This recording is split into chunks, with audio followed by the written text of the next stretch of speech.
واقتدر لا محيد عنه ولا مفر اطلع فستر رحم فغفر دعي فأجاب لطيف بالعباد الصلاة والسلام على من بلغ الرسالة وأدى الأمانة ونصح الأمة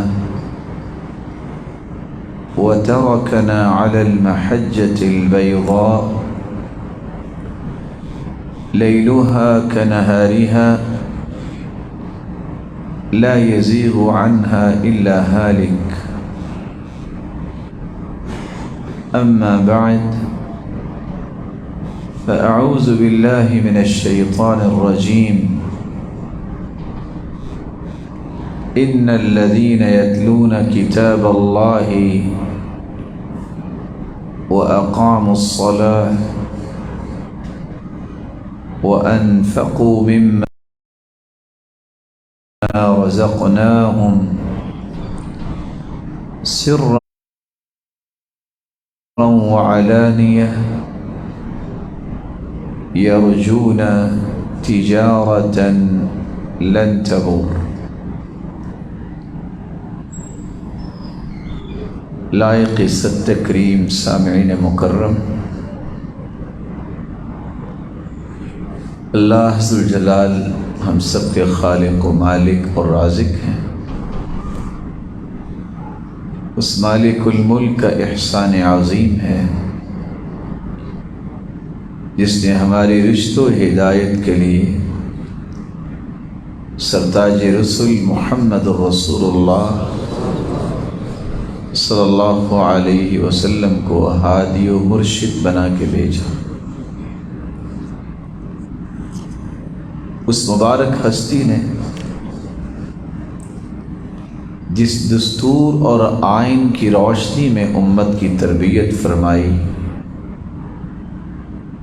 وہ آئین اور دستور خود ایک بہت بڑی نعمت اور اللہ کا احسان ہے جس کو قرآن مجید کے نام سے یاد کیا جاتا ہے۔ انسانی زندگی کا یہ سفر جس میں اس کی تمنائیں اور خواہشیں یہ ہوتی ہیں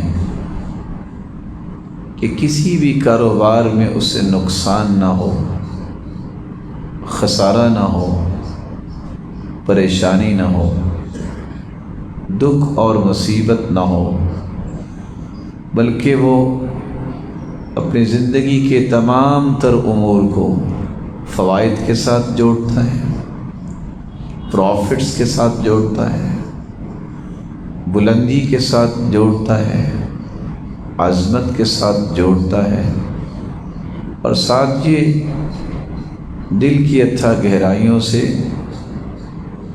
سوچتا اور پلاننگ بھی کرتا ہے کہ میں نے اس میں نقصان نہیں اٹھانا، لیکن یہ تو اللہ کے فیصلے ہیں۔ دنیا کے ہر پروجیکٹ میں نقصان ہو سکتا ہے۔ ایک ایسا پروجیکٹ جس کو ربانی پروجیکٹ کہا جا سکتا ہے، یہ ایسا مبارک پروجیکٹ ہے جس کے بارے میں اللہ ذو الجلال نے یہ سٹیٹمنٹ پیش کر دی ہے، اس میں کوئی خسارہ نہیں۔ یہ ایسی تجارت ہے، یہ ایسا کاروبار ہے جس کے اندر اللہ نے خسارہ نہیں رکھا، صرف فوائد ہی فوائد، ثمرات ہی ثمرات، پروفٹس ہی پروفٹ ہے۔ وہ کون سا پیکج ہے، کون سی تجارت ہے؟ اللہ ذو الجلال نے اس تجارت کے 3 زاویے بیان کیے۔ ان الذین یتلون کتاب اللہ، بے شک وہ لوگ جو اللہ ذوالجلال کی کتاب کی تلاوت کرتے ہیں، وہ اقام الصلاۃ، صرف تلاوت پر اکتفا نہیں کرتے، قرآن مجید کو پڑھنا ہی صرف وہ کافی نہیں سمجھتے، بلکہ اس قرآن کا رنگ ان پہ نظر آتا ہے۔ پابندی وقت کے ساتھ وہ نمازوں کو قائم کرتے ہیں، نماز کی شروط اور خشوع اور خضوع اور اس کے فرائض کا اہتمام کرتے ہوئے نماز پڑھتے ہیں۔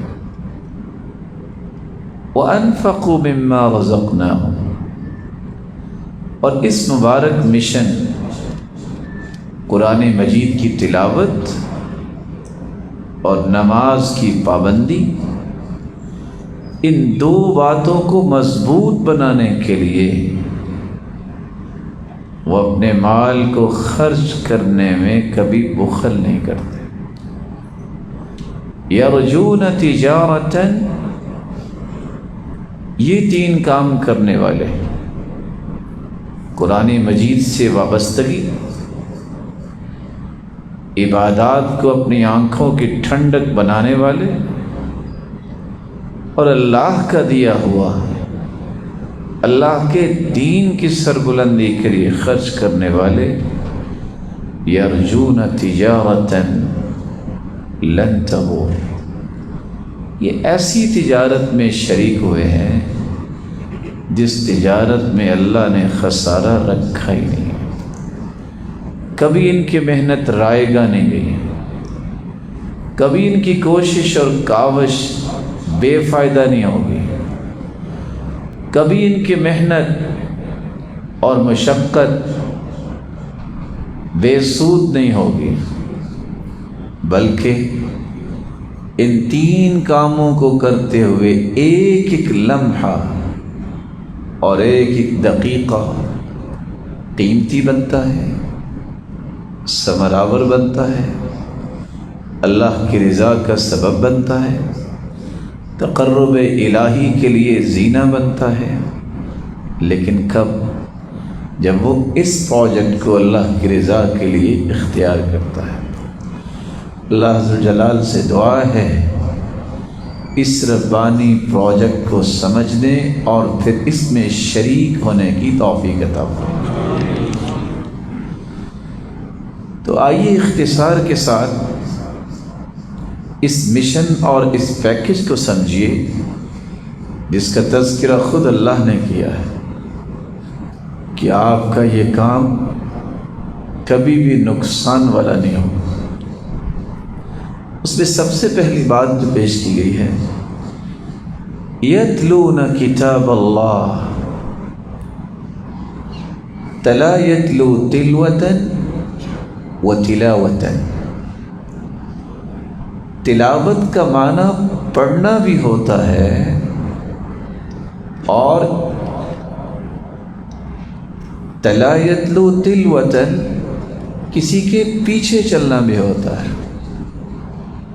تو وہ لوگ جو قرآن کو پڑھتے بھی ہیں اور پھر قرآن کو اپنا پیشوا بھی مانتے ہیں، اس کی تعلیمات کو اپنی زندگی کی سب سے اعلیٰ اور عرفہ اصول اور تعلیمات کے طور پہ اسے تسلیم کرتے ہیں، یہ وہ خوش نصیب لوگ ہیں جن کے بارے میں رسول اللہ صلی اللہ علیہ وسلم نے فرمایا تھا کہ بختور ہیں وہ لوگ کہ جن کے ہاتھ میں ایک ایسی رسی ہے، کتاب اللہ هو حبل اللہ الممدود من السماء الى الارض، اللہ کی کتاب یہ اللہ کی طرف سے ایک لٹکائی گئی رسی ہے، اور شان کہاں بنتی ہے؟ طرفہ بید اللہ وطرفہ بایدیکم، اس رسی کا ایک کنارہ اللہ ذوالجلال کے مبارک ہاتھ میں ہے اور دوسرا کنارہ جو ہے وہ تمہارے ہاتھوں میں ہے۔ یہ نسبت یہ قسمت ایسی عظیم نسبت اور قسمت ہے کہ اگر اس کا شکر ادا کرنے کے لیے ساری زندگی انسان سجدے میں پڑا رہے تو اس کا شکر ادا نہیں ہو سکتا۔ یہ وہ دستور اور آئین ہے جس کی ایک ایک شک انسان کی زندگی کو بارونق اور روشن کرنے والی ہے۔ رسول اللہ صلی اللہ علیہ وآلہ وسلم نے اس لیے جہاں یہ بات پیش کی ہے کہ ایک کنارہ اللہ کے ہاتھ میں ہے اور دوسرا کنارہ تمہارے ہاتھوں میں ہے، وہاں لفظ یہ بھی پیش کیے ابشرو، مسلمانوں خوش ہو جاؤ۔ آپ نے کبھی دیکھا ہوگا کہ اگر استاد شاگرد بھی اکٹھے کھڑے ہوں کھیل کے میدان میں تو شاگرد کی بھی تمنا ہوتی ہے استاد ہمارے ساتھ کھیلے۔ یہ ایک عام رویہ دنیا کا ہے۔ اگر کسی چیز کو والد نے پکڑا ہے اور بیٹے کے ساتھ وہ تعاون کر رہا ہے تو اس کو کتنی اپنائیت محسوس ہوتی ہے۔ زندگی کے سفر میں گرنے سے بچانے کے لیے ہر شخص کوئی نہ کوئی تنکا اور رسی کی تلاش میں رہتا ہے۔ اس پورے سفر میں کامیابی سے زندگی گزار کے جنت کے وارث بننے کے لیے اللہ نے جس رسی کو دنیا میں بھیجا ہے اس کا نام قرآن ہے، اور صرف ان کے ہاتھ میں نہیں دی بلکہ اپنے مبارک ہاتھ میں بھی رکھی ہے، ساتھ ہی اپنے پیغمبر کی زبان سے خوشخبری سنا دی، ابشرو، خوش ہو جاؤ، جس رسی کا کنارہ تمہارے ہاتھ میں ہے اس کا دوسرا کنارہ تمہارے رب کے ہاتھ میں ہے۔ رسول اللہ صلی اللہ علیہ وآلہ وسلم نے اس لیے فرمایا تھا فتمسکوا بہ، اس قرآن کو مضبوطی سے تھام لو، فإنکم لن یہلکوا، فإنکم لن تہلکوا، تم کبھی بھی ہلاک نہیں ہوگے، ولن تضلوا بعدہ ابدا، صرف ہلاکت سے بچاؤ نہیں ہوگا بلکہ جب تک اس رسی کو تھامے رکھو گے کبھی تم گمراہ نہیں ہوگے۔ تو گمراہیوں سے بچنے کا، ہلاکتوں سے بچنے کا جو راستہ ہے وہ راستہ ہے جس کی نشاندہی اللہ عز و جلال نے کی ہے، جس کا تعین رسول اللہ صلی اللہ علیہ وسلم نے کیا ہے، اور وہ راستہ ہے کہ انسان اس قرآن مجید کے ساتھ اپنے تعلق کو مضبوط بنائے۔ رسول اللہ صلی اللہ علیہ وآلہ وسلم نے اس لیے مسلمانوں کو یہ نصیحت کی، ان مما يلحق المؤمن من عمله وحسناته بعد موته علما علمه ونشره۔ آج کتنے لوگ سوال کرتے ہیں میں ایصال ثواب کا کام کرتا ہوں، جائز ہے؟ میں ایصال ثواب کے لیے کام کرنا چاہتا ہوں، کون سا طریقہ ہے کہ آپ اپنے عمل کو صدقہ جاریہ بنا لیں؟ کون سا ایسا طریقہ ہے کہ آپ مٹی میں مٹی ہو جائیں لیکن آپ کی نیکیاں پھر بھی آپ کے نامہ اعمال میں ہر روز لکھی جاتی رہیں؟ وہ 7 طریقے رسول اللہ صلی اللہ علیہ وسلم نے بیان کیے ہیں، جن 7 طریقوں کو اختیار کرنے سے انسان کی وفات کے بعد بھی اللہ عز و جلال اس کے نامہ اعمال میں اجر و ثواب لکھواتے بھی رہتے ہیں اور اسے نیکی پہنچتی بھی رہتی ہے۔ من علم علما ونشر، سب سے پہلا کام کسی کو اللہ نے علم کی دولت سے نوازا ہے، وہ لوگوں کو سکھا دے۔ وَنَشَرَ، اس کے پاس علمی دولت نہیں ہے، اس کے پاس مالی دولت ہے، تو وہ اس قرآن کی تعلیم دینے والوں کا دست و بازو بنے اور علم کی ترویج اور نشر و اشاعت میں اپنا مال پیش کر دے۔ یہ ایسا عمل ہے جس کو رسول اللہ صلی اللہ علیہ وسلم نے سر فہرست بیان کیا ہے، کیونکہ سب سے بڑا صدقہ جاریہ وہ علم ہے۔ اس لیے امام سفیان رحمہ اللہ کہا کرتے تھے، لا اعلم درجة افضل بعد النبوة من بث العلم۔ نبوت کے بعد سب سے افضل جو درجہ ہے وہ یہ درجہ ہے کہ علم کو پھیلایا جائے اور دنیا کو سکھایا جائے، دین کی بات دنیا کے کونے کونے تک پہنچائی جائے۔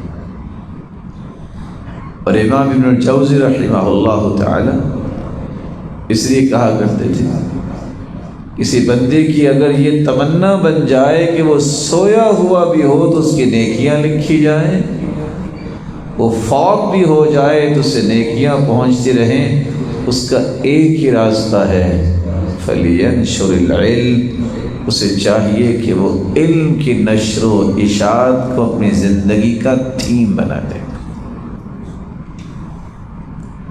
رسول اللہ صلی اللہ علیہ وسلم کے صحابہ نے، اسی لیے تو 1,44,000 صحابہ جو حجۃ الوداع کے موقع پر تھے، آج ذرا تاریخ کی کتب کی ورق گردانی کیجئے، گنتی کے 20,000 وہ صحابہ ہوں گے جن کی ارض حجاز اور یمن کی پٹی پہ کوئی آثار لوگ بتاتے ہوں گے کہ یہاں وہ فوت ہوئے اور یہاں ان کی تدفین ہوئی، وگرنہ اس علم کی نشر و اشاعت کے لیے وہ دنیا کے کونوں کونوں میں پھیل گیا۔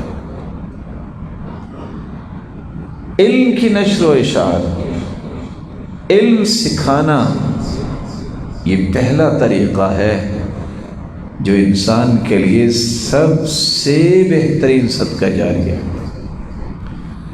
سب سے ثمر آور اور سب سے قیمتی صدقہ جاریہ ہے۔ رسول اللہ صلی اللہ علیہ وآلہ وسلم نے جہاں عشرہ مبشرہ جن کو ایک ہی جگہ پہ 10 صحابہ بیٹھے تھے سب کو جنت کی بشارت دی، وہاں صرف سارے قرآن کے قاری تو نہیں تھے، وہاں عبد الرحمن ابن عوف کا بھی نام آتا ہے، کیونکہ اس شخص کو اللہ نے یہ صلاحیت دی تھی کہ اللہ کے دین کی سرفرازی، اللہ کے دین کی ترویج کے لیے، رب کی رضا کے لیے جو صلاحیت میرے پاس ہے وہ مالی صلاحیت ہے، میں اس صلاحیت کو دین کے لیے وقف کرنے میں کوئی بخل نہیں کروں۔ حیرانگی کی بات یہ ہے، یہ 2.5 کروڑ ایک ہی مجلس میں اللہ کی راہ میں پیش کرتے تھے، اور جب عمرہ کرنے آئے لوگوں کی بھی خواہشیں ہوتی ہیں، دیکھتے ہیں کہ بہت لکی انسان ہے، یہ دعائیں کیا کرتا ہے، تو جو ہی بیت اللہ کا طواف شروع کیا تو وہ ساتھ ساتھ یہ سننے کی غرض سے تھا کہ دعائیں کون سی کرتے ہیں، اتنی برکت ان کو ملتی ہے، یہ مٹی کا سودا کرتے ہیں تو سونے کا بھاؤ مل جاتا ہے، تو ان کی دعا کیا تھی، ربی قینی شح نفسی، یا اللہ مجھے بخیلی سے بچا۔ تو وہ شخص پاس چلنے والا کہتا ہے، ابھی آپ بخیل ہیں؟ آپ تو وہ ہیں جن کو اللہ نے اتنے خوبصورت کام کرنے کی توفیق سے نوازا ہے۔ اور آپ کہہ رہے ہیں رب قنی شح نفسی، یا اللہ مجھے میرے نفس کی بخیلی سے بچا۔ یہ وہ شخصیت ہیں جن کے بارے میں سیدہ عائشہ دعا کیا کرتی، سقى اللہ اباک من سلسبیل الجنہ، اے عبد الرحمن تجھے اور تیرے باپ کو اللہ جنت کی سلسبیل سے قیامت کے دن پلائے۔ اتنی بڑی دعا دیا کرتا تو رسول اکرم صلی اللہ علیہ وسلم نے ایصال ثواب کا جو بہترین طریقہ بتایا ہے، آپ قرآن سکھائیں، علم پھیلائیں، علم کی نشر و اشاعت کریں، دعوت کا کام کریں، تربیت کا کام کریں، لوگوں کی بھلائی اور خیر خواہی کی پلاننگ کریں، ان کے ساتھ نیکی کرنے کا کام کریں۔ اور سب سے بڑی بھلائی اور خیر خواہی یہ ہے کہ کسی مسلمان کو جہنم کے راستے سے ہٹا کے جنت الفردوس کے راستے پہ لگا دیں۔ آپ مال دیں گے وہ تو ختم ہو جائے گا، آپ اس کے ساتھ 2-4 مرتبہ لڑائی پہ جائیں گے، آخر نقصان ہو جائے گا۔ لیکن اگر آپ اس کو جنت کا راستہ دکھاتے ہیں جو خالص قرآن و سنت کا راستہ ہے، اللہ کی رضا لینے کا راستہ ہے، تو صرف وہ نہیں، اس کی نسلیں بھی جہنم سے بچ سکتی ہیں، اور یہ ساری نسلوں کی نیکیاں تو ان کو ملیں گی، لیکن ان سب کے برابر آپ اکیلے کو اتنی نیکیاں ملیں گی۔ من دل علی خیر فلہ اجر مثل فاعلہ، جو شخص نیکی کی بات کرتا ہے، اس نیکی کو سن کر جتنے لوگ عمل کرتے ہیں سب کو برابر اجر ملتا ہے جو اللہ نے اس نیکی کا رکھا ہے، لیکن بتانے والے کو ان سب کے برابر اکیلے کو ملتا ہے۔ لا ينقص ذلك من اجورهم شیئا، اللہ عز و جلال ان کے اجروں میں کمی نہیں کرتے، بتانے والے کو سب کے برابر اجر عطا کرتے۔ دوسرا طریقہ وَوَلَدًا صَالِحًا تَرَكَهُ، ایصال ثواب کا یہ طریقہ سیکھیے۔ صدقہ جاریہ کا یہ دوسرا طریقہ ہے، دنیا سے جانے والا نیک بچہ چھوڑ کے گیا ہے، صالح اولاد چھوڑ کے گیا ہے جو نیکیاں کرتی رہتی ہیں اور اس کے نام اعمال میں وہ پہنچتی رہتی ہیں۔ اس کا مطلب یہ نہیں ہے کہ اولاد کو نہیں ملتا، اولاد کو پوری نیکی ملتی، لیکن جو بھی نیکی اولاد کرے گی نیک ہے۔ انسان دنیا سے جا چکا ہے، اللہ اس کو ان تمام نیکیوں کے برابر اجر و ثواب عطا کرتے ہیں۔ رسول اکرم صلی اللہ علیہ وآلہ وسلم نے یہ دوسرا مرحلہ بیان کیا ہے۔ آج سچی بات پوچھے تو ان 2 چیزوں پہ توجہ امت کی ختم ہو گئی۔ آج حالت یہاں تک پہنچی ہے،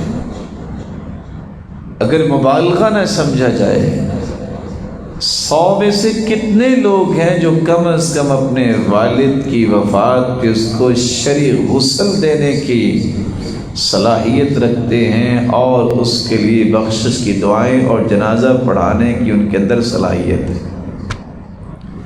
کتنے لوگ ہیں؟ کیا اس اولاد کے لیے انسان حلال و حرام کی تمیز چھوڑتا ہے کہ جو میرے اور آپ کے فوت ہونے کے بعد کبھی دعا کے لیے ہاتھ ہی نہ اٹھائے، اس قابل ہی نہ ہو کہ وہ غسل دے سکے،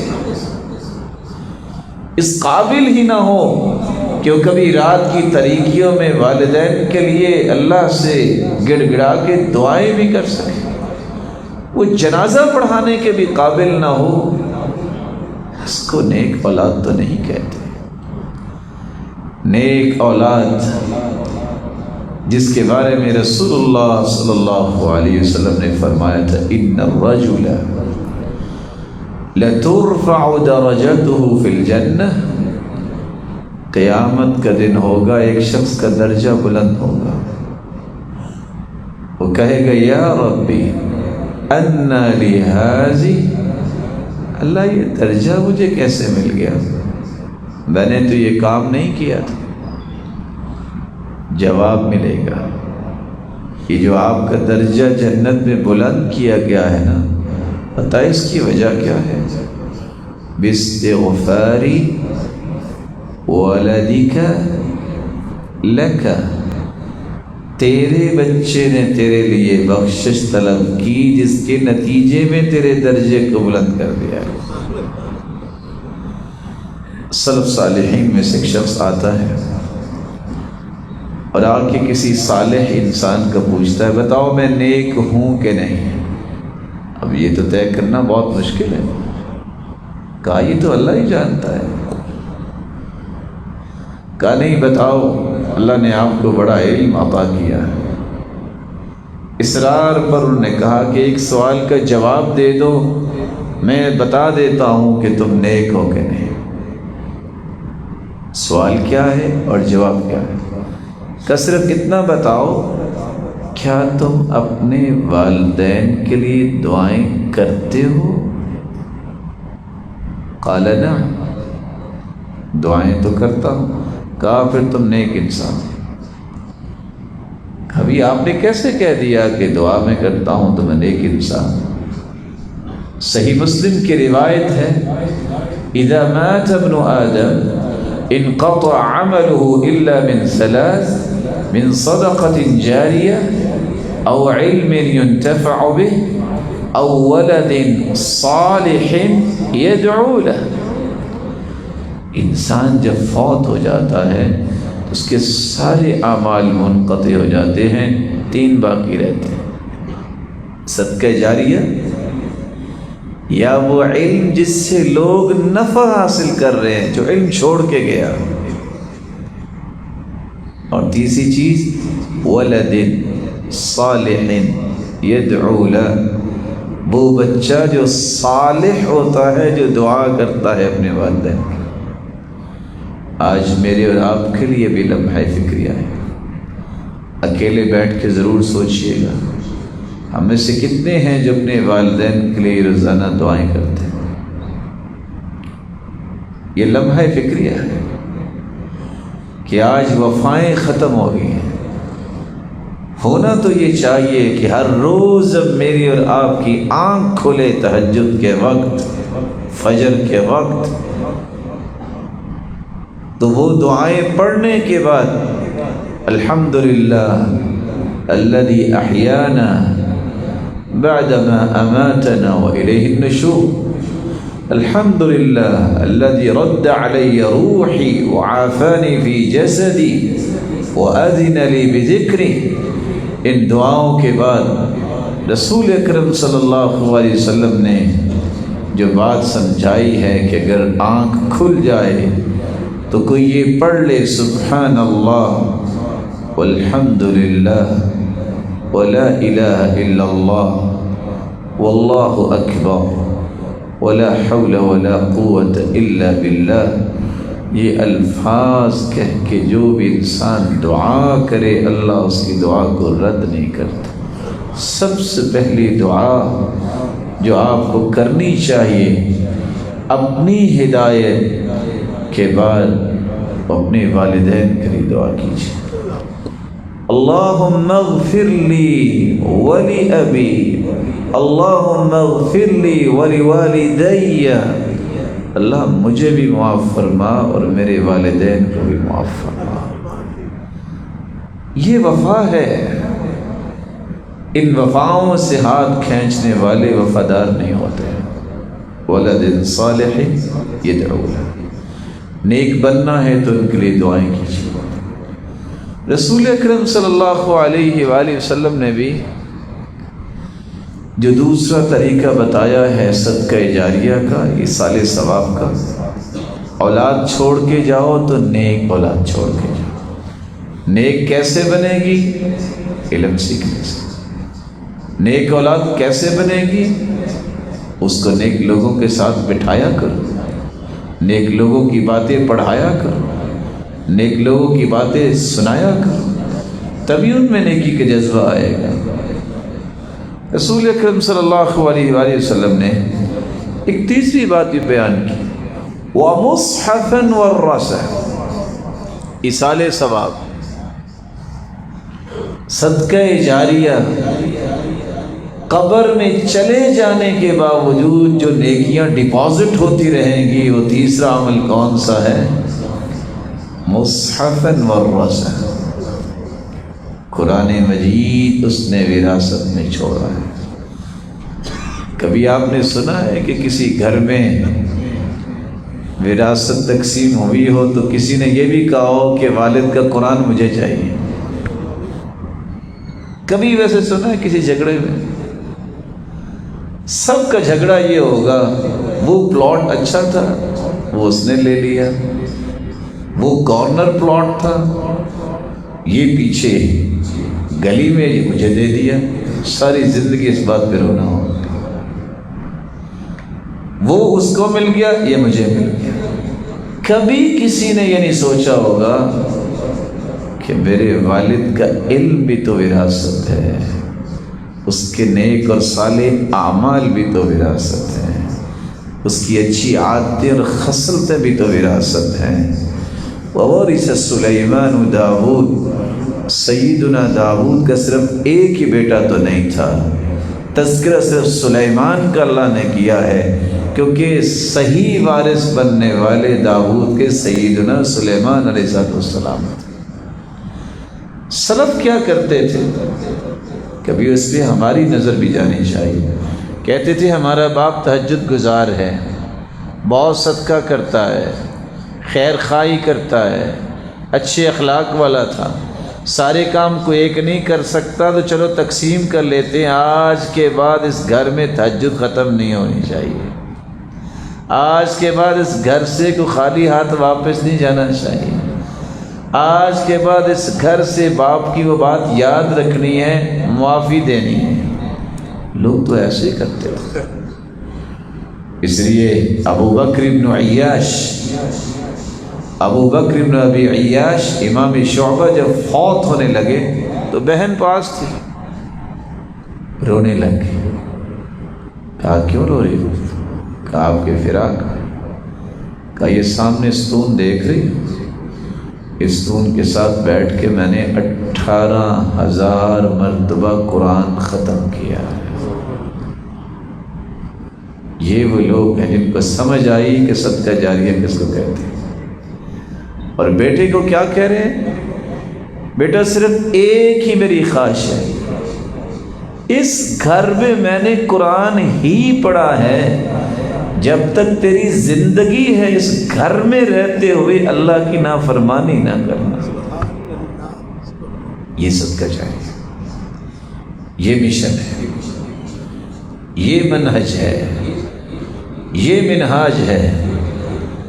والدین تو اپنی اولادوں کی جہاں تربیت کرتے ہیں، ولدن صالحا ترکہ پہ عمل کرتے ہیں کہ اولاد نیک چھوڑ کے جانی ہے، ہر وقت دعائیں کرتے ہیں۔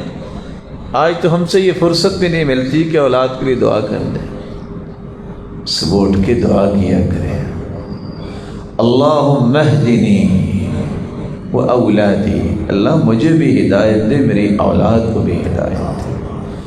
اللہم اجعلنا ہداة مہداة الی صراط مستقیم، اللہ ہم سب کو ہدایت یافتہ بنا دے اور پھر ہدایت دینے والے بھی بنا دے، ہمارے ہاتھوں پہ خیر کو جاری کر دے، ہم لوگوں کی ہدایت کا باعث بھی بنے، اور اس سے پہلے ہمیں ہدایت دے۔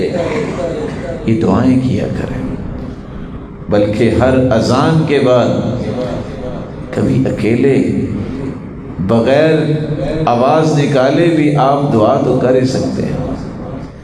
ایک شخص بڑا ہی پریشان تھا کہ پتہ نہیں قبر میں کیا بنے گا، تو ایک آدمی نے اس سے 2 سوال کیے جو میں آپ کی خدمت میں پیش کر دیتا ہوں۔ کہتا ہے تم قبر سے اتنا خوفزدہ ہو، قیامت سے اتنا خوفزدہ ہو، ایک بات تو بتاؤ، وَهَلْ تُصَلِّي إِذَا كُنْتَ وَحْدَكَ، کبھی اکیلے ہوتے ہو تو نماز پڑھتے ہو؟ لوگوں کے سامنے تو ساری پڑھتے ہیں نا، فرض نماز تو ہوتی لوگوں کے ساتھ، جب اکیلے ہوتے ہو تو کبھی نماز پڑھتے ہو؟ قال نعم، جی۔ وَهَلْ تَسْتَغْفِرُ إِذَا عَصَيْتَ، جب کبھی کمی کوتاہی ہو جائے تو فوراً توبہ کرتے ہو؟ قال نعم، کہا جب تک یہ کرتے رہو گے پریشانی کی بات نہیں، اللہ تجھے اپنی رحمت سے محروم نہیں کرے گا۔ وَلَدًا صَالِحًا تَرَكَ، فضیل ابن عیاض بیٹے کے لیے دعا کرتے ہیں، یا اللہ اس کو مجھ سے بھی نیک بنا دے۔ اللہ نے ایسی دعا سنی، تہجد کے وقت باپ اٹھتا ہے، دیکھتا ہے بیٹا پہلے تہجد میں ہے اور سجدے میں پڑا ہوا ہے۔ آج میری اور آپ کی خواہش ہوگی تو اولادیں ایسے کریں گے۔ فتنوں کا اتنا دورہ ہے، ہمیں وقت نہیں ملتا کہ ان کے لیے دعا ہی کر دیں، اور والدین کی دعا رد نہیں ہوتی۔ مصحفاً ورثا، کسی کی وراثت میں گٹار آتا ہے، کسی کی وراثت میں طرح طرح کی سیسریز اور چیزیں آتی ہیں۔ کس قدر وہ انسان عظمت والا ہے جو وراثت میں قرآن چھوڑ کے جا رہا ہے۔ ایصال ثواب کا یہ طریقہ تلاش کرو۔ کتنے قرآن مجید ہیں جو آپ نے کسی مسجد میں رکھوائے کہ یا اللہ جتنے پڑھنے والے ہیں ان کی بھی ہدایت کا سامان بنا اور یہ نیکیاں مجھے بھی عطا فرما دیں۔ کتنے مراکز میں، کتنے معاہد اور مدارس میں آپ نے قرآن پہنچایا ہے۔ یہ ایصال ثواب کا راستہ کتنا آسان ہے۔ آپ صلی اللہ علیہ وسلم نے ایک چوتھی بات بھی بیان کی، او مسجدن بنا، او مسجدن بنا، اگر آپ صدقہ جاریہ کرنا چاہتے ہیں تو مسجد بنائیں۔ من بنا مسجدا یبتغی بہ وجہ اللہ بنى اللہ لہ بیتا فی الجنہ، جو اللہ کا گھر بناتا ہے اللہ کی رضا کے لیے، چھوٹا ہو یا بڑا ہو، بلکہ حدیث کہتی ہے وَلَوْ قَدْرْ مَفْحَسِ قَطَا، بٹیر جتنی جگہ بھی اگر تعمیر کوئی کروا دیتا ہے۔ اور چوتھی روایت نے تو کمال ہی کر دی، او اصغر من ذلک، اس سے بھی چھوٹی جگہ کی تعمیر کا بندوبست کرنے والے کا اللہ جنت میں گھر پورا ہی بنا دے۔ مسجد نبی کو جب بہت خوبصورت بنایا گیا تو کچھ لوگوں نے یہ کہا کہ اللہ کے رسول نے تو اتنا خوبصورت بنانے سے منع کیا ہے۔ تو سیدنا عثمان تشریف لائے، کہتے ہیں میں تمہیں اللہ کی قسم دیتا ہوں، یہ حدیث کس نے سنی ہے بتائیے، کہ جو اللہ کا گھر جیسا دنیا میں بناتا ہے اللہ اس سے اچھا جنت میں اس کا گھر بنائے گا۔ میں نے مسجد نبوی کو اس لیے مزید وسیع کیا اور خوبصورت بنایا ہے کہ میرا رب میرا جنت میں گھر اس سے بھی وسیع بنائے۔ مسجد بنا، جس شخص کا مسجد سے تعلق ہوتا ہے صرف کتنا میں نے نماز پڑھنے جانا۔ حدیث نے واضح کر دیا ہے کہ قیامت کے دن جب کوئی سایہ نہیں ہوگا اللہ اسے عرش کا سایہ عطا کرے، اور جو 24 گھنٹے مسجد میں رہتا ہے اللہ اس کو کتنے انعامات سے نوازے۔ اور کیا ہی کمال کا وہ مقام ہے قیامت کے دن جب اللہ کی طرف سے آواز آئے گی این جیرانی، میرے پڑوسی کدھر ہے؟ کون بولے گا؟ کسی کی ضرورت نہیں، جبریل امین کو ہی اجازت ملے گی، وہی سوال کریں گے یا رب وَهَلْ يَنبَغِي لِأَحَدٍ أَن يُجَاوِرَكَ، اللہ آپ تو خالق، مخلوق کی کیا جرت ہے، کوئی خالق کا بھی پڑوسی بن سکتا ہے؟ رسول اکرم صلی اللہ علیہ وسلم کا فرمان ہے، جواب ملے گا این عمار المساجد، کہاں ہے مسجدیں بنانے والے اور آباد کرنے والے؟ آج وہ میرے پڑوسی ہیں۔ مسجدن بنا، مسجدن بنا، یہ مشن ہے مسجدیں بنانا، مسجدیں آباد کرنا، یہ مشن ہے۔ اور یاد رکھنا، ابن القیم کی بات کبھی کام آئے گی۔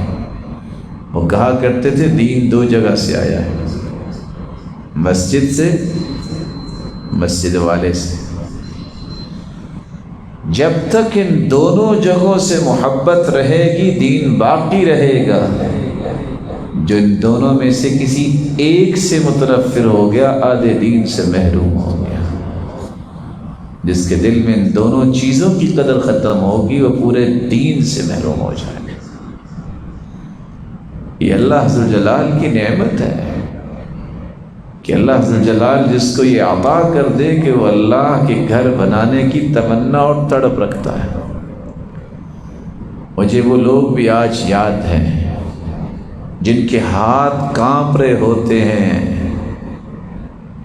جن کے پاس گنتی کے چند دینار ہوتے ہیں، ریال ہوتے ہیں، اور وہ ڈھونڈ رہے ہوتے ہیں کوئی ایسی جگہ کہ کسی جگہ مسجد بنوا دیں، کسی جگہ مسجد میں ڈلوا دیں۔ ان کی بھی ضروریات ہیں، لیکن شوق دے دیا گیا، ذوق پیدا کر دیا گیا۔ یہ تڑپ جو ہے یہ ہر بندے کے نصیبے میں نہیں ہے۔ جو اللہ عز و جلال سے سچی محبت کرنے والے ہیں یہ عطائیں بھی اللہ انہیں عطا کرتے ہیں۔ پانچواں طریقہ، او بیتا لابن السبیل بنا، صدقہ جاریہ، ایصال ثواب کا کام کرنا ہے۔ ابن السبیل، مسافر، اس کا گھر بنانا، اس کی رہائش کی جگہ بنانا۔ آج ابن السبیل کون ہے؟ کہاں ہے یہ سسٹم؟ کون ہے جو اس پہ عمل کر رہا ہے؟ وہ لوگ ہیں جنہوں نے مسافروں کے لیے بندوبست کیا، جو دو دو چار چار ضلع چھوڑ کے آتے ہیں کہ میں نے قرآن و حدیث سیکھنی ہے، ان کی رہائش بنائی ہوئی ہے۔ وہ مدارس اور مراکز اور معاہد ہیں جہاں اس بات کو اختیار کیا گیا کہ مسافروں کو جگہ دے، کسی طریقے سے دین سیکھیں، کسی طریقے سے اللہ کے رسول کے فرامین سیکھیں۔ او بیتا لابن السبیل بنا، ایک مسافر ہے جس کے پاس رہائش ہے ہی نہیں۔ معاشرے کے کہاں ہیں وہ لوگ جو اہل ثروت ہیں؟ کبھی اپنے علاقے میں انہوں نے دیکھا کہ کتنے لوگ ہیں ان کے پاس سر چھپانے کو جگہ نہیں ہے، اور ان کی اپنی کوٹھی 6 کنال پہ ہے۔ نو ڈاؤٹ وہ اپنی 8 کنال کی بھی بنائے، اس پہ اعتراض نہیں ہے، ضرورت ہے تو بنائے، لیکن کیا صرف یہ نشہ ہونا چاہیے کہ میرا ہی گھر بن جائے اور اتنا بڑا کہ رہنے والے 4 لوگ ہیں اور کمرے 40 ہوں، اور آپ کے پڑوس اور آپ کی بستی اور آپ کے شہر اور آپ کی سراؤنڈنگ میں ایسے لوگ ہوں جن کے پاس سر چھپانے کے لیے بھی جگہ نہیں؟ یہ زندگی کا کون سا تصور ہے؟ وہ کہاں سے لوگ آئیں گے جس طرح کی باتیں سوچیں گے؟ کیا اللہ فرشتوں کو بھیجیں گے؟ اللہ کے رسول صلی اللہ علیہ وسلم نے تو یہ بھی فرمایا، وہ شخص کیسے کامل مومن بن سکتا ہے جو سیر ہو کے سو جائے اور اس کے پڑوسی بھوکا ہو؟ ہمیں اپنی فوٹنگ چیک کرنی چاہیے، ہمیں دیکھنا چاہیے کہ اس وقت ہم کہاں کھڑے ہیں۔ یہ خیر خواہی، یہ محبت مسلمانوں کی یہ انسانیت کی حفاظت کرنے کا شعور بیدار جب تک نہیں ہوتا اس وقت تک قومیں نہیں بنتی، معاشرے نہیں بنتے۔ اللہ عز و جلال ہم سب کو یہ شعور نصیب فرمائے۔ بعیدا لابن السبیل بنا۔ مجھے وہ یاد آ رہا جب ایک انسان اپنی بیٹی کی شادی کرنا چاہتا تھا، لوگ شادیوں پہ کیا کچھ اجاڑتے ہیں، اس نے 10 کروڑ لگایا ہے اور اس نے 20 لگایا، اس نے 100 کروڑ لگایا ہے۔ اس نے شادی پہ کھانا تو جتنے لوگوں کو کھلانا تھا، خواہش تو اس کی کچھ اور تھی، لیکن 92 ایسے لوگوں کو چابیاں دی جن کے پاس گھر نہیں تھا، گھر بنا کے چابیاں ان کو تحفے کے طور پہ پیش کی۔ 100 کا ارادہ تھا، 8 بن نہیں سکے، لیکن جو بن چکے وہ 92 گھر اس نے فقیروں میں تقسیم کر دیے۔ ہمارے رویے آج یہ ہوتے ہیں کہ فخر ہونا چاہیے، پتہ ہونا چاہیے کیا کھانے دیے، پتہ ہونا چاہیے کہ کیسی یہ شادی ہوئی تھی۔ ہمیں یہ کبھی سوچ نہیں آئی کہ یہ بھی پتہ ہونا چاہیے کہ میری ذمہ داری کیا ہے۔ آپ حیران ہوں گے یہ حدیث سن کے، بئس الطعام طعام الولیمہ، برا کھانا ہے اس دعوت کا جس میں صرف امیروں کو بلایا جائے، فقیروں کو نہ بلایا جائے۔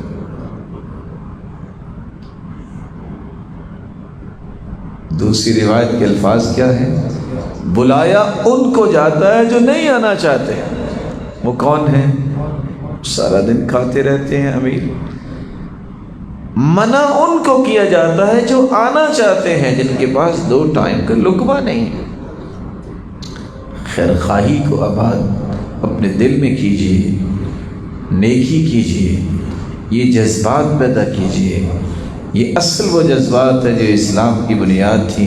ذرا صحیح بخاری کو کھول کر دیکھیے، اسلام کی بنیادیں کیا ہیں، کس طرح مکہ سے سب کچھ لٹا کے چھوڑ کے جب مدینہ پہنچے تو ایک صحابی یہ کہتا نظر آتا ہے، اللہ کے رسول یہ میرا بھائی بن گیا نا۔ اچھا میرے بھائی، قریش کو بھی پتہ ہے کہ سب سے زیادہ میں مالدار ہوں مکہ مدینہ میں، آج کے بعد آدھا مال تیرا اور آدھا میرا۔ یہ نظریہ نہیں ہے، یہ حقائق کے گراؤنڈز ہیں آپ کی، اس کے ساتھ کنسرن آپ کے ہونے چاہیے۔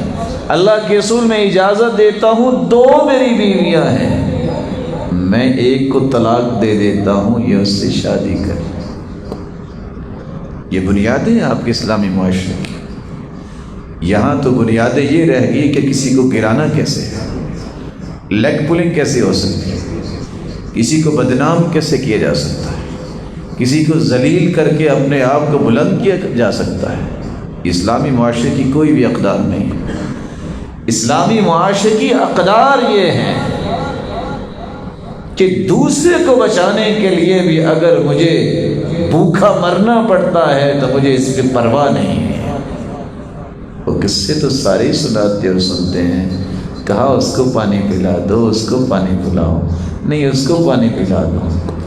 یہ باتیں لکھی ہوئی تو ہیں، جس نے بھی لکھی ہے، بولی بھی جاتی ہیں، جب تک یہ عمل میں نہیں آئیں گی اس کا رنگ نظر نہیں آئے گا، ثمرات نہیں آئے گا۔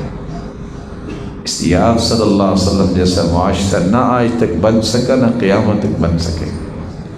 بیتا لابن السبیل بنا او نہرا اجرا، چھٹا طریقہ ایصال ثواب کا، اپنے یہاں کو ثواب پہنچانا ہے، والدین کے لیے کو نیکی کرنی ہے، نہر بنانا، او حفر بئرا، دوسری روایت میں ہے کنواں کھدوانا، تیسری روایت میں ہے علیک بالماء، لوگوں کے لیے پانی کا بندوبست کرو۔ آج میں اور آپ تو اپنے گھر میں جائیں، ایک ہی کمرے میں 2 سسٹم، ہاٹ اینڈ کولڈ۔ کبھی یہ بھی دیکھا ہے باپردہ بیٹیوں کے باپ اور ماں کو بھی دیکھا ہے کہ وہ تو بیچارے نوکریاں کر رہے ہیں اور بیٹیاں 1 سے 2 سے 6 گھر چھوڑ کے پانی بھر کے لاتی ہیں۔ یہ میری انسانیت ہے کہ میں 6 کنال کے گھر میں رہوں اور ان کے لیے گھر میں پانی کا بندوبست بھی 20 سے 25 ہزار میں نہیں کر سکتا۔ کیسے انسانیت کا خون سفید ہو گیا ہے۔ ان نیک عورتیں جو بیوہ ہیں، باپ سر پہ نہیں رہا، لوگوں کے گھروں میں خدمت کر کے گزارا کرنے والی، کبھی کسی نے سوچا ان کا؟ کسی یتیم بچے کا سوچا ہے؟ کسی یتیم بچی کا سوچا ہے کہ اس کا بھی گھر بننا چاہیے، بھی خوشی سے اپنے گھر کی زینت بن سکے، اچھی زندگی گزار سکے؟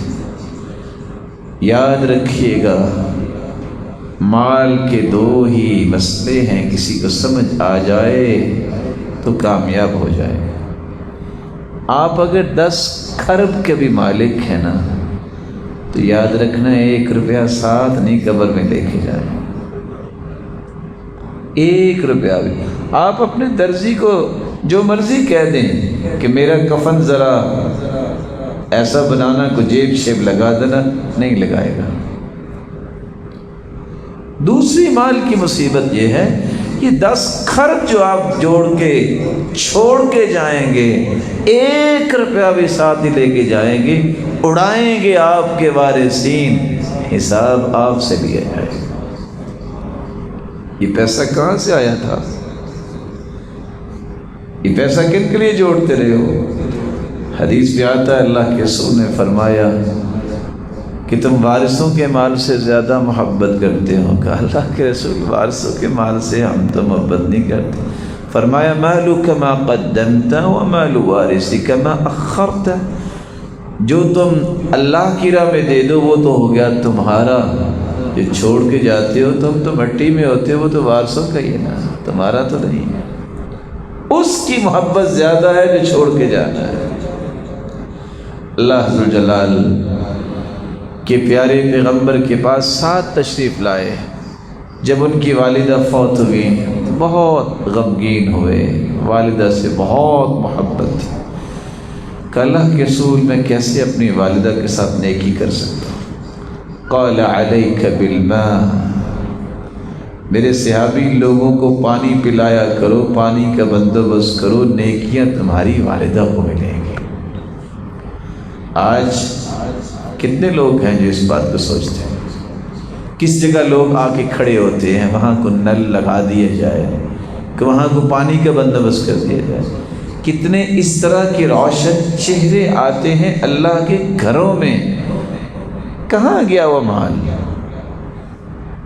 کہاں گیا وہ شوق اور ذوق کہ ہم مسجد کی صفوں میں کچھ پانی رکھتے ہیں، باہر بندوبست کر دیں کہ آنے والا پانی پی لے؟ یہ آنکھیں دیکھتی ہیں، آج بھی عرض حجاز میں یہ شوق موجود ہے کہ پانی کا بندوبست کیا جاتا ہے۔ اور مجھے وہ قصہ یاد آ رہا ہے، جب ایک شخص نے یہی بات سنی تو اس نے طے کر لیا کہ میں بھی اپنی والدہ کے لیے نیکی کروں گا اور ہر مسجد میں میں پانی کا بندوبست کروں گا۔ ایک دن ایک مسجد میں گیا تو پانی کا بندوبست نہیں تھا۔ کہتا اچھا آفس سے واپس آتا ہوں تو پھر میں بندوبست کرواتا ہوں۔ جب عصر کے وقت آیا تو دیکھا تو پانی کا بندوبست ہو چکا تھا، رونے لگ گیا، میری قسمت میں نہیں تھا۔ مسجد کے امام کہتا ہے کیوں پریشان ہو؟ کہا یہ نیکی کی نیت کی تھی، کسی اور کو مل گئی۔ کہا پریشان کیوں ہوں، آپ کا بیٹا ہی تو لگوا کے گیا ہے۔ جو والدین نیکی سوچتے ہیں تو میرے بھائیوں، یہ شعور، یہ نیکی کا شوق منتقل بھی ہوتا ہے اولادوں میں۔ رسول اکرم صلی اللہ علیہ وسلم نے فرمایا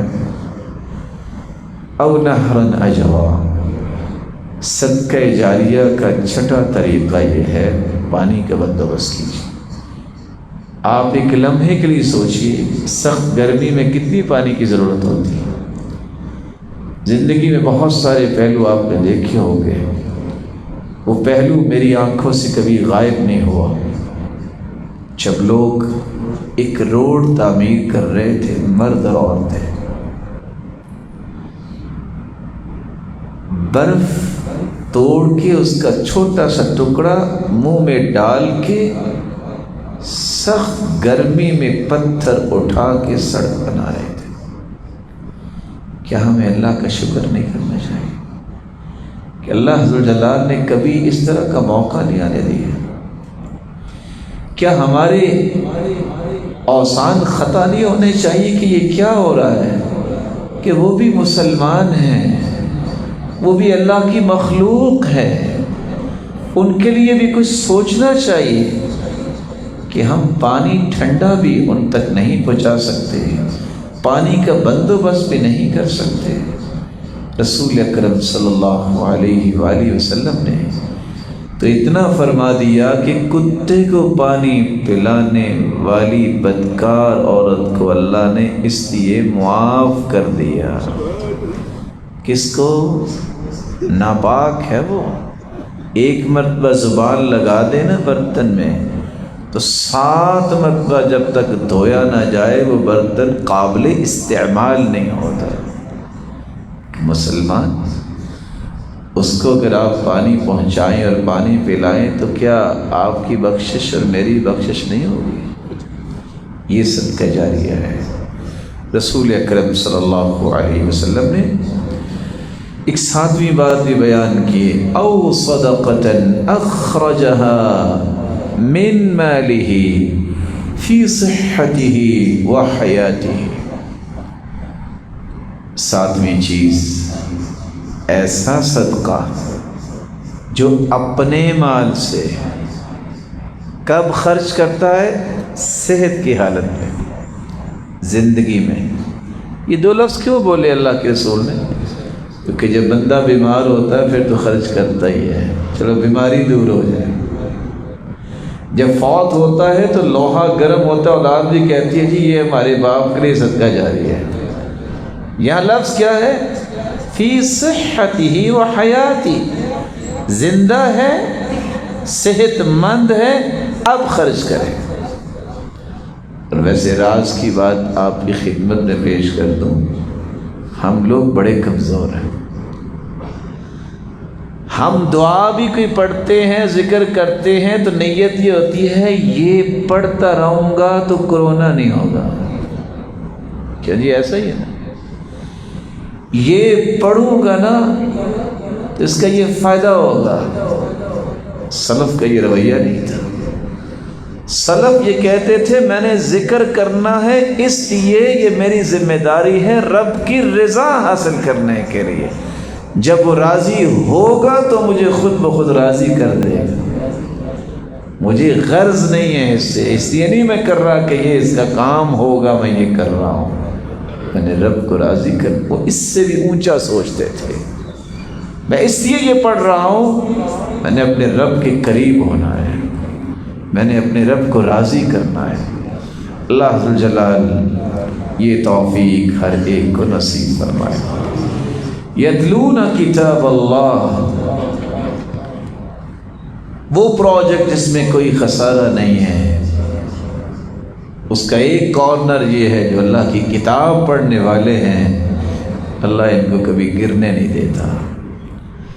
ان اللہ یرفع بهذا الكتاب اقواما ويضع به آخرین، اللہ عزتوں سے نوازتے ہیں تو اس قرآن کی وجہ سے۔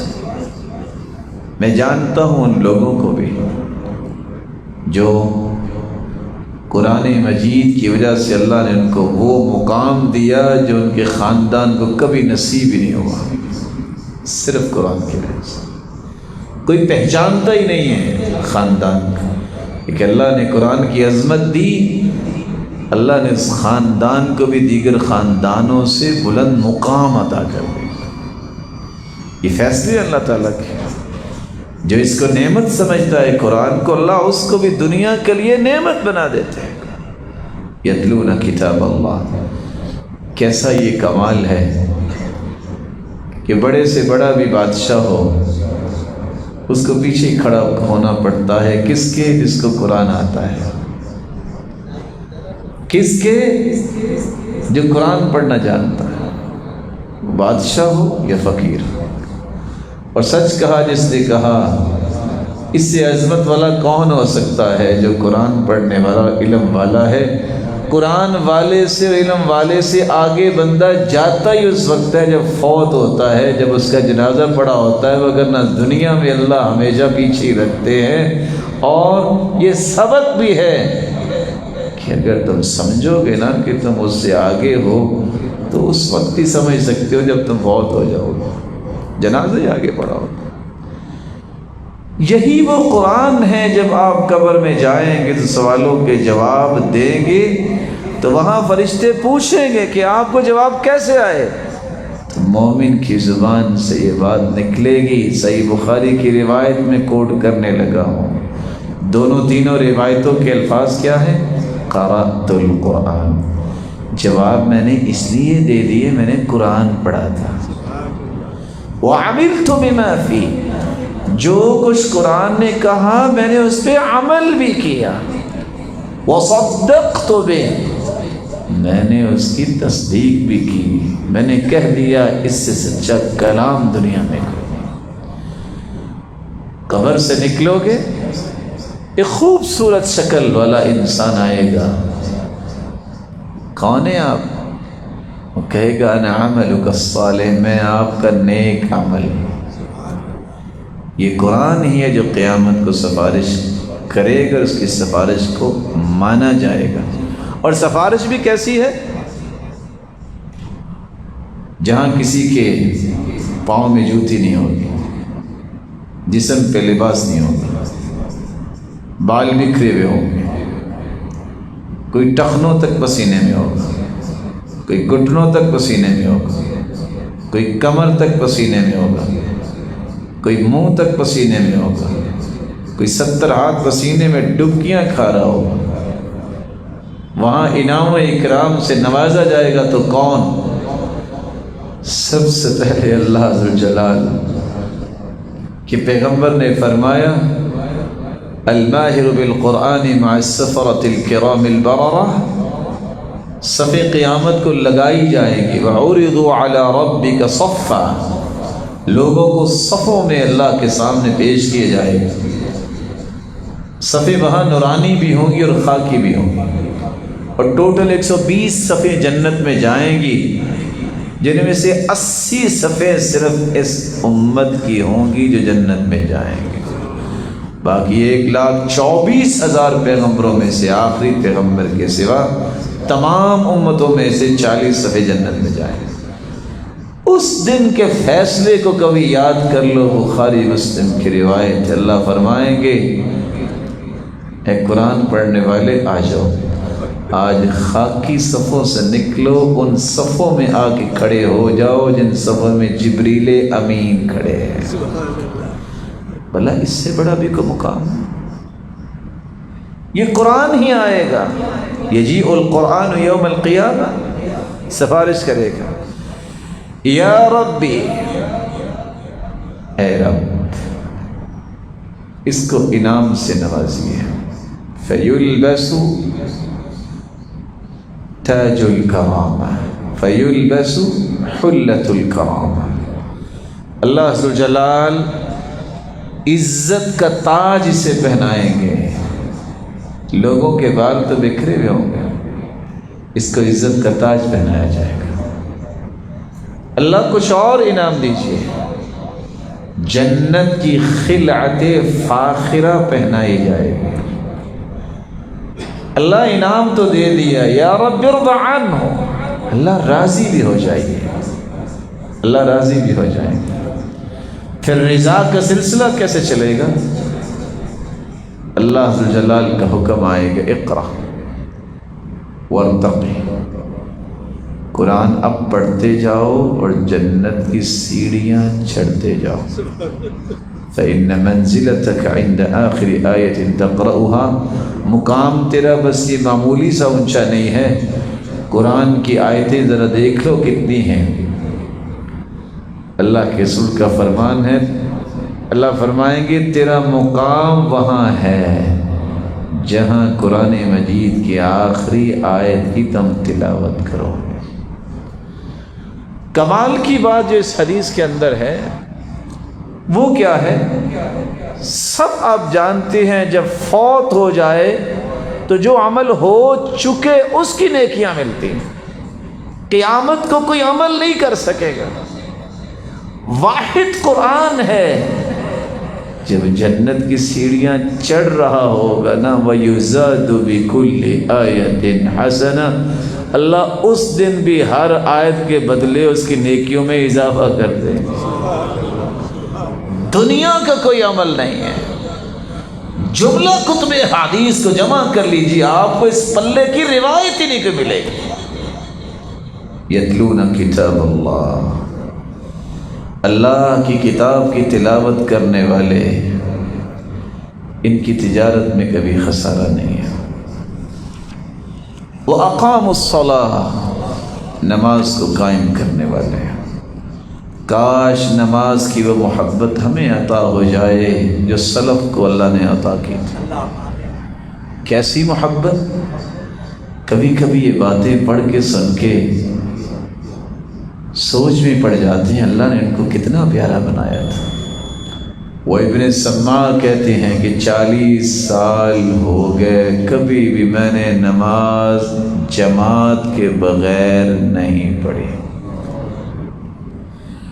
سعید بن مسیب کہتے ہیں 50 سال ہو گئے مجھے نہیں پتا کہ مسجد میں کون آتا ہے، کیونکہ میں کبھی پچھلی صف میں کھڑا ہی نہیں ہوا. اذان بعد میں ہوتی، میں پہلی صف میں کھڑا ہوتا. وہ کیسے امام اعمش تھے، وہ کہا کرتے تھے 70 سال ہو گئے میری تکبیر اولا فوت نہیں ہوئی. ان باتوں کی روشنی میں بھی آپ کی خدمت میں یہ بات پیش کرتا ہوں. زندگی میں اگر آپ یہ چاہتے ہیں کہ آپ کبھی گرے نہیں، اللہ کی رحمت سے محروم نہ ہوں، اپنے دل سے ایک عہد کر لو کہ میری زندگی کی سب سے قیمتی متاع جو ہے وہ میری نماز اور عبادت ہے. نماز کی پابندی کرنے والا جو ہے اور وقت پہ پابندی کرنے والا، اللہ اس سے کبھی محروم نہیں کرتا. اللہ اس سے کبھی محروم نہیں کرتا.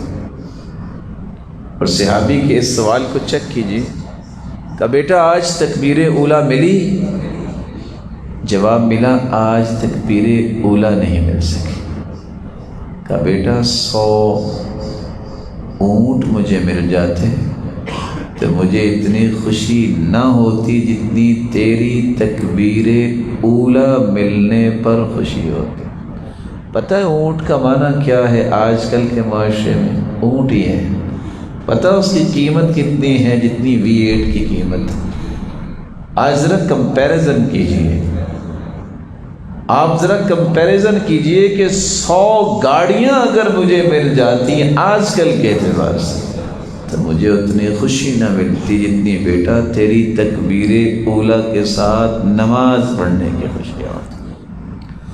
رسول اکرم صلی اللہ علیہ وسلم نے کتنا خوبصورت یہ پیغام دیا ہے، جو 40 دن تکبیر اولا کے ساتھ نماز پڑھتا ہے وہ منافق نہیں ہوتا، آنکھیں بند ہوں گی، جہنم سے بھی آزاد ہوگا. تو میں اس خوبصورت اللہ کے گھر کے ذمہ داران سے ایک گزارش بھی کروں گا. ہم نے رمضان میں اس کی کوشش کی اور اتنی خوشی ملی. چھوٹے چھوٹے بچے اس ٹارگٹ کو اچیو کرنے کے لیے چھوٹے چھوٹے بچے والدین کو اٹھا کر لاتے کہ میں نے نماز با جماعت جو ہے تکبیر کے ساتھ پڑھنی. آپ کو 10-20 انعامات کا اناؤنس کریں. آپ بھی سائیکل دے کے بچوں کو پابند کروا سکتے ہیں. کیا قیمت ہے سائیکل کی؟ اگر یہ ننھے نوجوان ان کی ہڈیوں میں نماز چلی جائے تو ان سائیکلوں کی کوئی قیمت نہیں. یہ بہت خوبصورت سودا ہے. قومیں ایسی تیار ہوتی ہیں.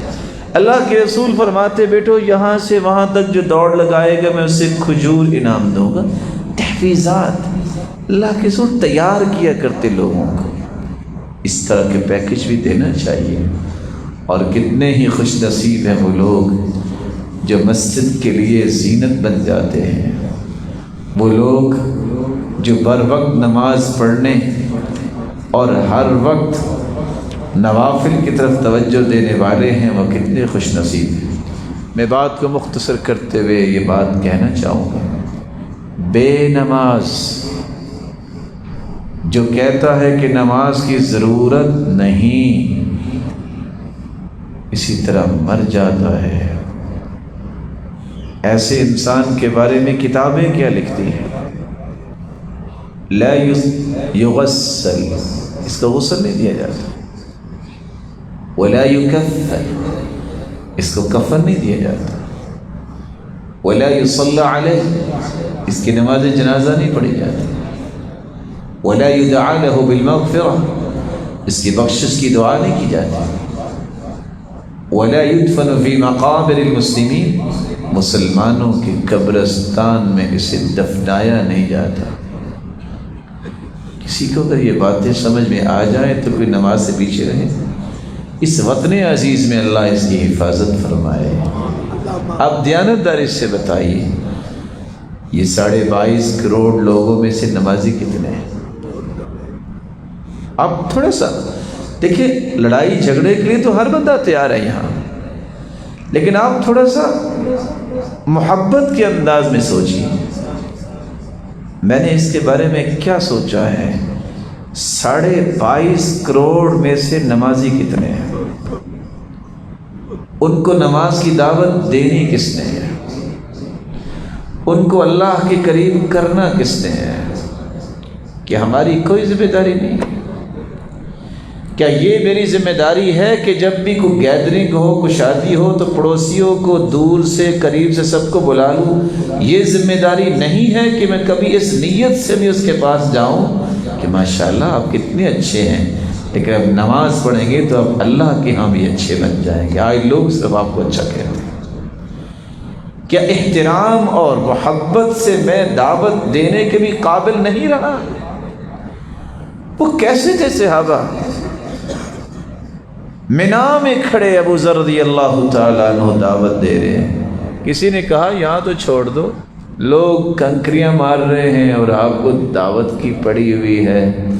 کہا لو وضعتم الصمصام على هذه واشار الى قفاه ثم ظننت اني انفذ كلمه سمعتها من رسول الله لانفذتها قبل ان تجيزوا علي، اگر تو میری گردن پہ تلوار بھی رکھ دو، مجھے پتہ ہو کہ میں گردن کٹنے سے پہلے ایک کلمہ بھی بول سکتا ہوں جو اللہ کے رسول سے سنا ہے، تو بول کے ہی گردن کٹواؤں گا۔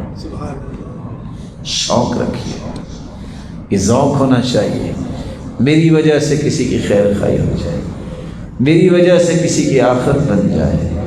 پیغام پہنچائیے، بات پہنچائیے، کیسے؟ احترام سے، تانا نہ دیں، آر نہ دلائیں، صرف محبت سے پیغام دیجیے۔ اس محبت اور احترام سے پیغام دیا گیا کبھی ضائع نہیں ہوتا۔ اگر آپ تانے اور آر پہ آئیں گے تو پھر آپ اپنی دعوت کی تاثیر کھو بیٹھیں گے، ناکام ہو جائیں گے۔ اور حکم بھی یہ ہے کہ تانا نہ دو کسی کو، اگر تمہیں کوئی تانا دیتا بھی ہے تو تب بھی تانا نہ دو۔ یہی تو اسلامی اقدار ہیں جو ہمیں ایک دوسرے کو سکھانی ہے، ایک دوسرے سے شیئر کرنی ہے، معاشرے کو بلند کرنا ہے، تو ان اقدار کے ذریعے۔ اور آخری بات، اس پہ میں اپنی بات کو مکمل کرنا چاہوں گا۔ اللہ تعالیٰ نے فرمایا ہے وَأَنفَقُوا مِمَّا رَزَقْنَاهُمْ سِرًّا وَعَلَانِيَةً، وہ لوگ جن کی تجارت میں کبھی خسارہ نہیں ہوا۔ ایک تو وہ ہے جن کی قرآن سے وابستگی ہے، جو نمازوں کو قائم کرتے ہیں، اور تیسرے وہ ہیں جو ان دو چیزوں کے مشن کو مضبوط کرنے کے لیے کھڑے ہو جاتے ہیں۔ خرچ تو وہی کرنا ہے نا جو اللہ نے دیا ہے۔ انفق ما فی الجیب یأتیک ما فی الغیب، جو تمہاری جیب میں ہے تم خرچ کرو، جو اللہ نے غیب کے خزانے رکھے ہیں اللہ رخ ان کا ادھر موڑ دیں گے۔ اللہ کے وعدے سچے ہیں۔ اور کیسے سچے وعدے ہیں؟ کسی کے سچے ایمان کی دلیل صدقہ ہے، والصدقۃ برہان۔ اللہ نے قابل رشک بنوایا ہے اپنے پیغمبر کی زبان سے، تو کس کو؟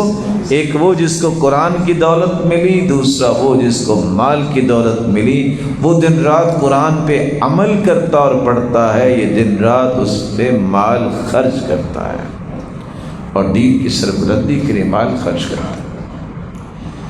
داؤ مرضاکم بالصدقہ، بیمار تو ہر شخص ہے، کوئی جسمانی ہے، کوئی فکری ہے، کوئی عملی ہے، کوئی روحانی ہے، کوئی نفسیاتی ہے۔ بیماریوں کا علاج کرنا چاہتے ہو تو صدقہ کرو، صرف جسمانی نہیں، قلبی بیماریوں کا علاج بھی صدقہ ہے۔ ایک شخص آ کے کہتا ہے دل بہت سخت ہے، فرمایا یتیموں کو کھانا کھلایا کرو، مسکینوں کو کھانا کھلایا کرو، اور یتیموں کے سر پہ شفقت کا ہاتھ رکھو، دل خوبصورت بن جائے۔ صرف یہ نہیں، معاشرتی بیماریوں کا علاج بھی صدقہ ہے۔ وہ شخص جس نے صدقہ کیا، ایک دن چور کو دیا، ایک دن بدکار عورت کو دیا، ایک دن امیر کو دے دیا، لوگوں نے باتیں کی دیکھو کس کس کو صدقہ مل گیا ہے، پریشان ہو گیا۔ اللہ نے فرمایا میرے بندے تینوں راتوں کا صدقہ قبول کر لیا ہے، تیرے مال میں برکت بھی اتنی ڈالی ہے کہ چور چوریوں سے توبہ طائب ہو گیا ہے، بدکار اپنی برائیوں سے توبہ طائب ہو گئی ہے۔ یہ امیر پہلے بھی امیر ہی تھا لیکن بخیل بہت تھا، جب سے تیرا مال اس نے کھایا ہے نا تو وہ بھی خرچ کرنا شروع ہو گیا۔ معاشرتی بیماریاں ختم، فتنے بھی ختم، کیونکہ حدیث میں آتا ہے اپنا فتنہ ہے، اولاد کا ہے، مال کا ہے، پڑوسی کا ہے۔ ان سارے فتنوں کو ختم کرنے کا طریقہ یہ ہے کہ تم نماز پڑھو، روزہ رکھو، صدقہ کرو، نیکی کا حکم کرو اور برائی سے منع کرو۔ الہ العالمین نے کتنا انعام کیا ہے، صدقہ 70 شیطانوں کے منہ بند کر دیتا۔ صدقے سے انسان کے گناہ اس طرح دھل جاتے ہیں، وَالصَّدَقَةُ تُطْفِئُ الْخَطِيئَةَ كَمَا يُطْفِئُ الْمَاءُ النَّارَ۔ آگ پہ پانی ڈالیں تو آگ ختم ہو جاتی ہے، صدقہ کریں تو برائیاں ختم ہو جاتی ہیں، معاف ہو جاتی ہیں۔ صرف گناہ معاف نہیں ہوتی، اللہ کا غضب بھی ٹھنڈا ہو جاتا ہے، اللہ کا غصہ ٹھنڈا ہوتا ہے۔ الصَّدَقَةُ تُطْفِئُ غَضَبَ الرَّبِّ وَتَدْفَعُ مِيتَةَ السُّوءِ۔ اللہ بری موت سے بندے کو بچا لیتا ہے۔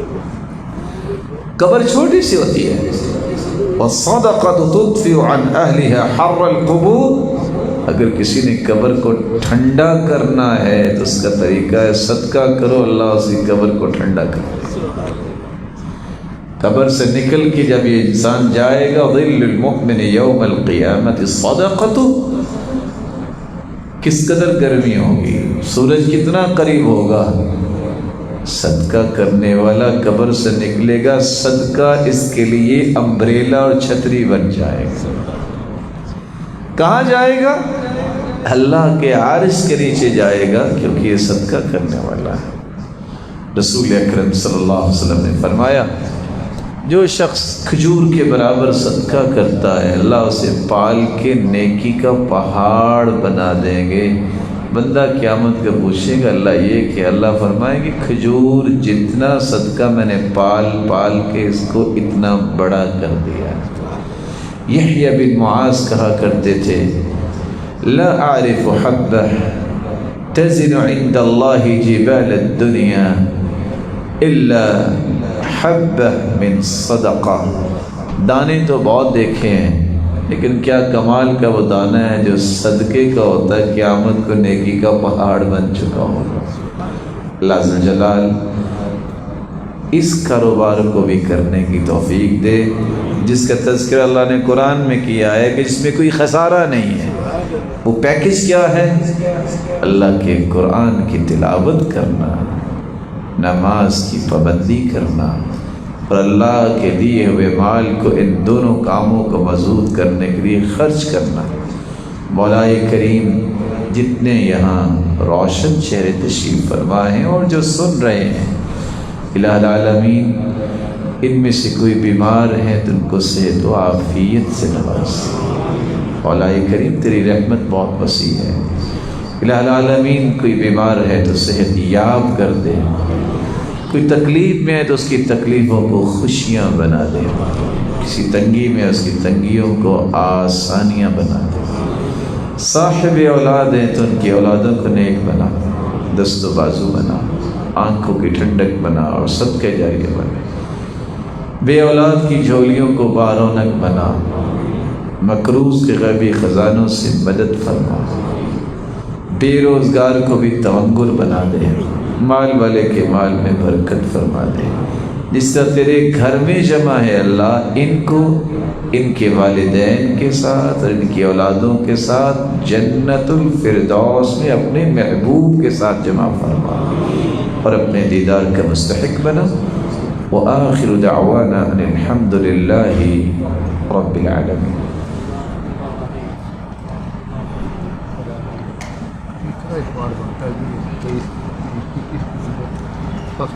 آپ سے چاند کا چیک کر لیجیے، چاند پھر دوسرا اتوار کا نہیں، دوسرے جمعے کے بعد۔ دوسرا اتوار یہ بالکل عید کے فوراً بعد لوگ اکٹھے بھی ٹھیک ہے، ایسا کریں۔ تیسرا